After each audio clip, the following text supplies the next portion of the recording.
one. Good Thursday. Good Thursday morning. Hello. They're all shocked. They're going, what? Why? Because it's Why are we different again shocked? today. We're not centered. Let's move on over. There we go. Not centered. Yeah. So RJ is out. If you don't recognize that voice or that face, this is David Sears. I was here yesterday. Oh. Because you were out yesterday. I was over at the border. It's like becoming a habit. To be at the border? It's a fun, no, for me or to for you to be here. Fill it in for whoever. This is fun. Oh. I enjoy this. But you were at the border. You did some great stories out at the border. Yes, we did. Thank you. A lot of great information. Yeah, it's been busy, and it's just going to keep picking up right now. So I guess With Monday's the Title big 42. day for the Title 42 decision, right? Yeah, a lot of people are just waiting to see what happens. You have nonprofits trying to figure out what comes next for them, how they can respond. Respite centers, then you have Border Patrol and other authorities. So right now it's just everything's unknown. So we'll have to wait and see till Monday gets here. We'll find out, I guess. But we have a lot to get to today. We're going to be talking about monkeypox. Monkeypox. Have you ever heard of monkeypox? Monkeypox, no. Chickenpox. Chickenpox. Smallpox. It's along the same lines. Monkeypox too. But monkeypox, we got that. And we've got, once again, we're talking about baby formula and the lack thereof, but the president is taking some steps to see if he can help alleviate the problem for some of these moms and dads. I can't imagine. We talked about this yesterday. I can't imagine what some of these moms are going through and some of these dads are going through. And especially knowing that it's not going to end anytime soon. We're also going to be talking about a new river parade. That's bringing a lot of excitement, and that's happening this summer. And then burgers. How many burgers would you order? What's your max? Probably just one, maybe two at a time. Maybe two. Unless you're a toddler, then you order a bunch. Yeah. Feed the neighborhood. All right. This is my favorite kid. And then we're going to be talking about UFOs. That's always a good one. Do you believe in UFOs? I don't know. I don't think I know enough of them. They freak me out, so I guess I do believe, yeah. If it's freaking you out, then obviously then I do. There's something there. Speaking of getting freaked out. Speaking about something. There's something there if you're getting freaked out. Yeah, for sure. But let's start with monkeypox. As if COVID is not enough, now this monkeypox, it's a rare disease, and it's mostly found in Africa until now. And there's actually a case discovered here in the U.S. this week. It was in Massachusetts. Yeah, there's also been some cases found in the UK, Portugal, and Spain. A doctor at UCLA says outbreaks are rare and unusual. So that's good news, but still, monkeypox is a rare disease that comes from the same family of viruses as smallpox. This virus was first discovered back in 1958 in colonies of research monkeys. That's according to the CDC. Now, the first human case discovered was back in 1970, and that was in the Congo. Monkeypox usually spreads to people from infected animals like rodents. Human-to-human transmission is possible but less common.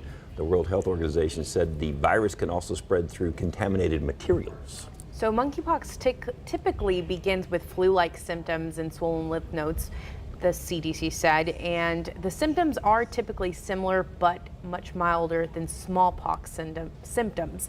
And most people do recover from monkeypox within weeks, but of course this disease can be fatal, and that's according to the World Health Organization. See, just another confusing disease that you can get. It seems like everything starts with the same kind of symptoms. I mean, I think what we've learned with COVID is that when you just have a symptom, get checked. Yeah.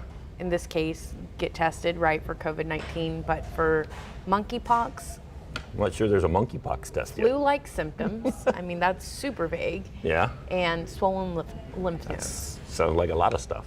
So. Exactly. So. You never know. Who knows? And this gentleman who was diagnosed with with monkeypox. It said that he was traveling in Canada. So. Oh, that's even weirder. Yeah. So. Since it wasn't in Canada. I don't know.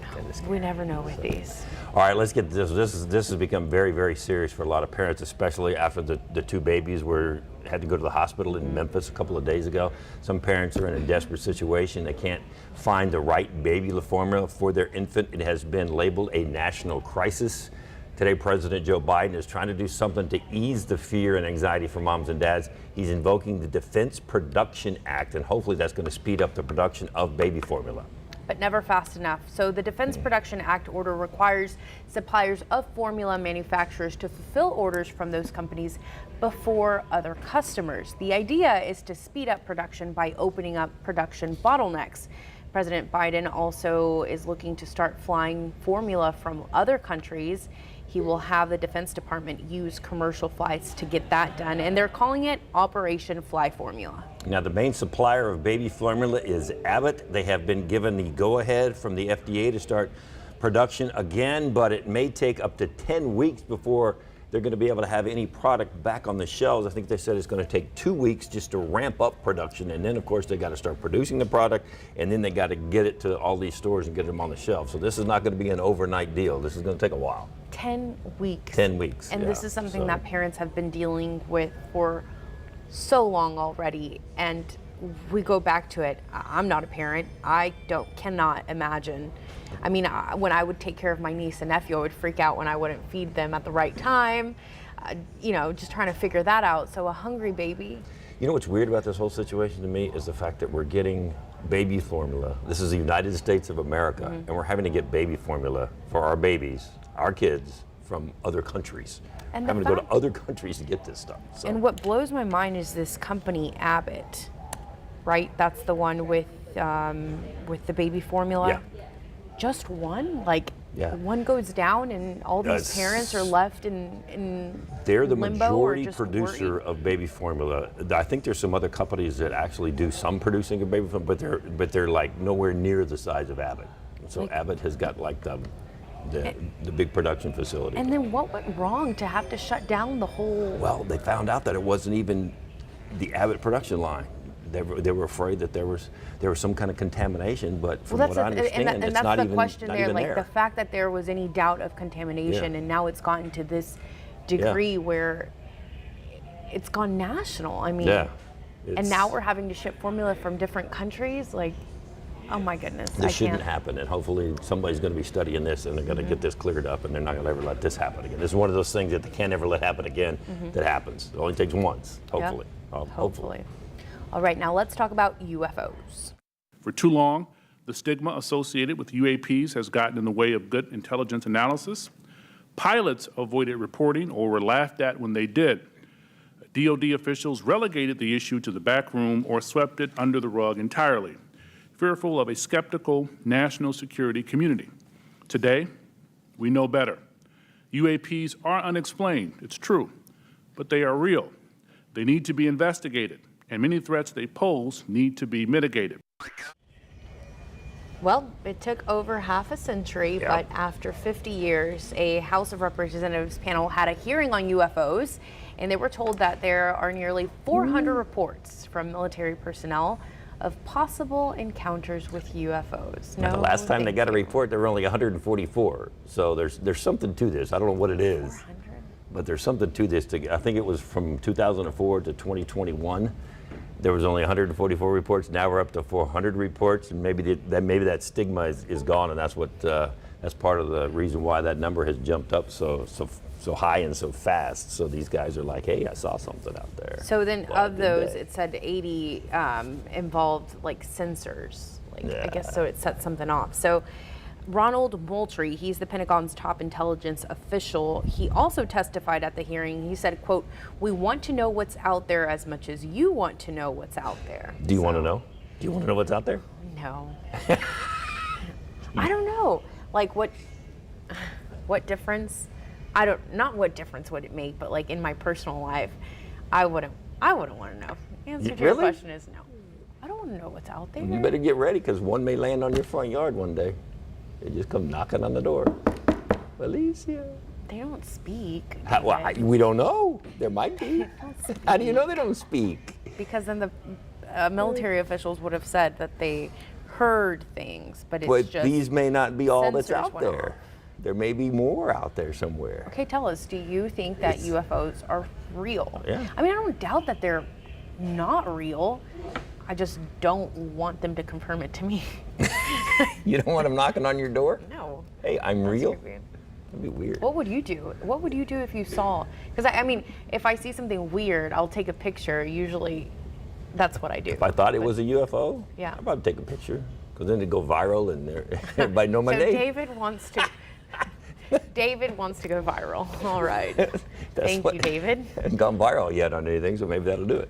Maybe. Maybe UFO. I don't. Who knows? You know, there's a big galaxy out there. No, I'm that's telling for you. sure. They found that one that they don't can't doubt even that. see stars at the other end. There's this black hole at the other end. So you don't know what's at the end of that black hole. They show up in your living room one day looking for dinner. Okay, it started with the front yard and now the living room. I'll pass. Let's move on to happier things. San Antonio is adding another river parade. I know you love river parades. Oh, we love river parades. All right, well, this one's going to be very colorful, and it's coming this summer. The city is hosting its first ever Pride Month River Parade, and it's happening June 18th. It's the Bud Light Pride River Parade. Visit San Antonio is going to have 2 showings with more than 17 colorful river barges to promote equal rights, inclusion, and support of the LGBTQ+ community. So the first showing, this is pretty cool. Part of that too, if you missed it the first round, well, you can watch it again. The first showing at 4 p.m., that will be along downtown Mission Reach of the Riverwalk. And then there's the encore presentation, and that will be along the Riverwalk Museum Reach at 7 p.m. So you could go 2 different places and Yes. see it. So you can watch it downtown. And if then you the can't get museum downtown, reach. you come up Museum here. Reach. Wow, that's pretty cool. But the celebration on Saturday, June 18th, so mark that on your calendar, it actually kicks off at noon at La Villita. It'll feature local artisans and makers as well as food and entertainment on the stage like they do for the other river parades. Yeah. They'll have a live DJ, dancers, so it's just going to be a big party. So they're going to bring all the barges above the dam right out here, which we're close to the dam on the river? Yes. So they're going to bring all the barges above the dam and then do it down towards the Museum Reach part. That'll be cool. Well, that'd be fun. So just a note here, this doesn't replace the big Pride celebration that San Antonio has. That one happens at Crockett Park along Main, and that one is set for Saturday, June 25th. So 2 weekends of celebrating Pride here in San Antonio. I like that. Yeah. Nothing better than a river parade. It's the best. Because we're the Although it's only going to be so hot. city in the world that can do it like So we much do it. pride. Yep. All right, how many burgers can you purchase for under Ooh, $100, that's a good question. David? These days, not as many as you could like a month ago, but Well, at McDonald's you still can, you still can. especially if you have the app.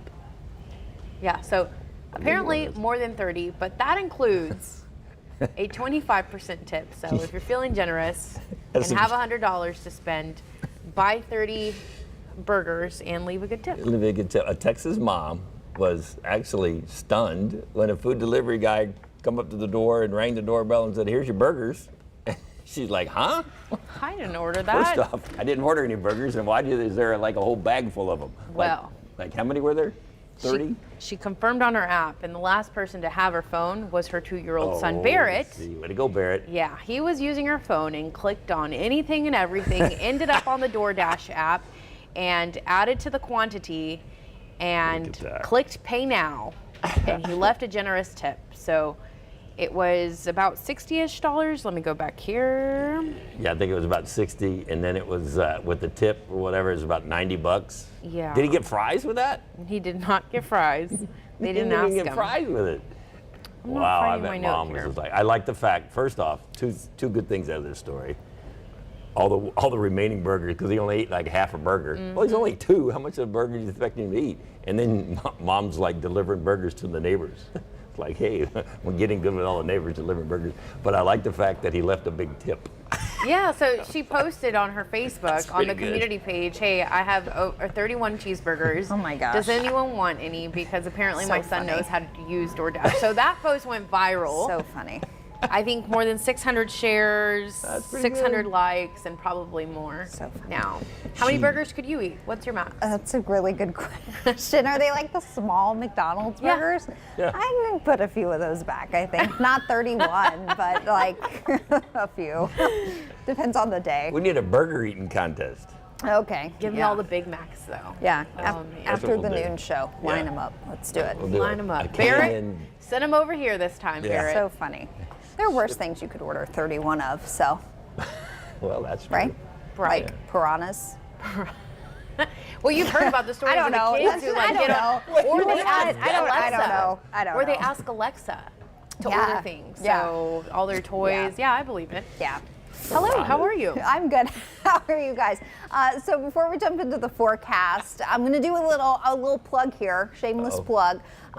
You may know Sarah Spivey and I. I'm going to get out of the way real quick. Sarah Spivey and I have a podcast called Whatever the Weather, where we talk about weather and whatever else. You never know what you're going to get here. We've got a brand new episode that just dropped yesterday. This is episode 6, and it's called The Deal About Drought. Drought has been such a big topic for us over the last few months due to the lack of rainfall. So we thought, why not tell people a little bit about drought, why it's more complicated than just a lack of rainfall, how long it can take to come out of a drought, et cetera, et cetera. If you don't know, this podcast is audio and video, so you can watch the video version of this podcast on KSAT.com right now, or you can listen on Apple Podcasts, Spotify, all those cool places. But we thought this was kind of a timely topic since we've been talking so much about lack of rainfall and drought. So today, things don't change really at all. It's going to be another hot day. We'll make another run at some record high temperatures. Tomorrow, things start to change just a bit. It'll be another hot afternoon, but we'll have a window for a few late day showers and thunderstorms, a couple of which could be severe. And then as we get into the weekend, hot on Saturday, but not as hot on Sunday. We'll get our highs into the 80s, and we've actually got rain chances both Saturday and Sunday afternoon. So a pattern change is a few days away, and that will lend itself to better chances of rain, something we desperately need. No rain today, though, so you're going to hear us talk about rain chances, it not being as hot.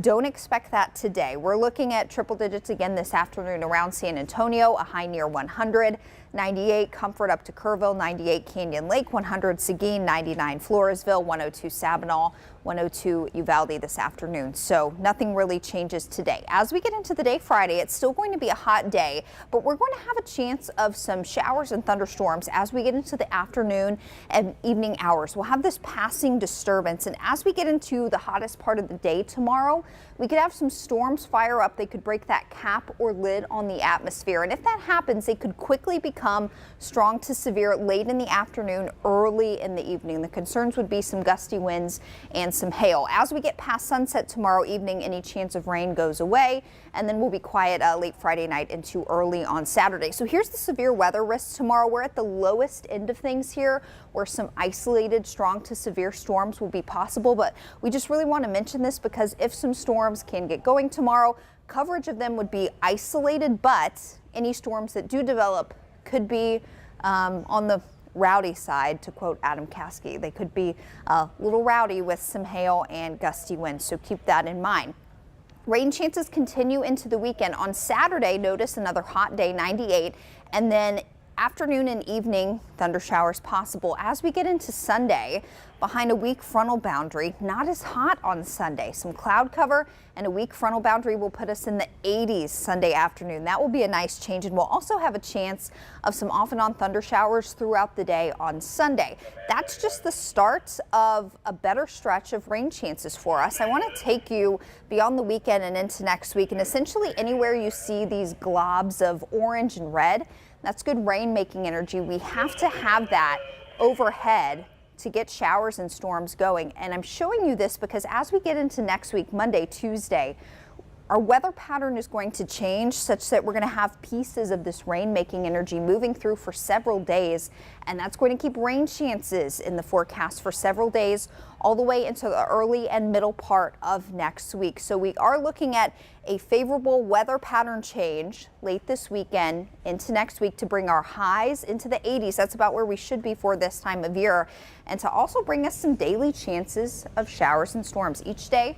Likely won't be a total washout, but this is a really nice change and one that we need to help us out with our ongoing drought situation, guys. So Katie, I thought of y'all these last few days. We were over at a ranch out in far west of the Rio Grande Valley, so in Roma. And the property owner who we spoke to, he owns thousands and thousands of acres. He owns a cattle business. He told me he had to move all his cattle out of Texas because the drought is so bad. And we went through a huge chunk of his land. And I asked him, well, how do you feel knowing that the chances of rain are pretty slim down here? And he's like, it just makes me sad. It's so hard, and that's those people's that's their livelihood. And I think we forget about those people who make their livelihood that way with crops and livestock. They're the ones that really need the rain the most. We want it because it cools us down a little bit, right? It helps our yards, but there are definitely people out there that they depend on it for their livelihood. So hopefully we can get that man and some other of our farmers and ranchers some decent rain next week. And to learn more, you guys watch the episode. Listen to the latest episode of Whatever the Weather podcast. That 82 just looked really weird, though. Just kind of. I mean, you know, what looks out of place here is that 100 for today, for being honest. All right. So, is that it? Are we done? Katie's done, so we're done? That's how that works? How eloquent, David. Yep, that's it. Thank you. Thank you. That does it, you guys. All right, we'll see you. Happy Thursday. Oh my gosh. We'll see you at We will see noon you. first, and then we'll see you tomorrow again. Somebody will see you tomorrow again. You're not going to be here tomorrow. Right? Yeah, I won't be here tomorrow, so you guys just tune in tomorrow to KSAT News Now at 11 a.m. Shout out to those that listen to the podcast. Have a good day.